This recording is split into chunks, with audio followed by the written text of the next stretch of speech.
Ụlọọrụ National Agency for the Prohibition of Trafficking in Persons NAPTIP na-ahịchafụ bekee ekwugo na ha ga-aga n'iru ha na mba India ịlụkọ ọrụ ọnụ iji wee chekwaa ụmụnwaanyị Naịjirịa tọrọ atọ n'obodo India. Onye isi ụlọọrụ NAPTIP Ọkammụta Fatima Waziri Hazi kwuru nke a ka ọ natara onyinye nkwanye ugwu si n'aka onye nnọchiteanya mba India na Naịjirịa maka ọrụ ọma ọ na-alụ n'Abuja. O wee maka mmerube mmemme ụbọchị mbụ ụwa maka ụmụnwaanyị wee kwuo n'ụlọ ọrụ ya na mba India lụkọbuo n'ọrụ n'oge gara aga iji wee zọpụta ọtụtụ ụmụ Naịjirịa.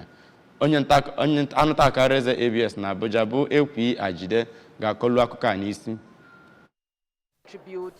Ọ kpọpụtara ọtụtụ ihe nke ndị NAPTIP mepụtagoro n'oge gara aga nke gụnyere ijide ma kpọchikwa ndị ahụ a na-ahụta na ha na-atụ mgbere mmadụ wee kwuo na ha agaghị adaghachi azụ n'ọrụ ha iji hụ na ụmụ nwaanyị ndị Naịjirịa nọ na nchekwa ebe ọbụla ha nọ n'ụwa niile. Na mbụ, onye High Commissioner nke India nyere Naịjirịa Gangandran Balasubramanian n'okwu nke ya kwuru na Naịjirịa na India abụrụlarị ndị na-ejikọta aka ọnụ n'ibe dị iche iche ma hụkwe na ha ga-aga n'iru ime nke a iji wee kwalite ọnọdụ ụmụ nwaanyị ọ kachasị ebe o metụtara iji mmadụ tụ mgbere. O kwukwara nchekwa nke ụmụ nwaanyị bụ omenala nke ndị India.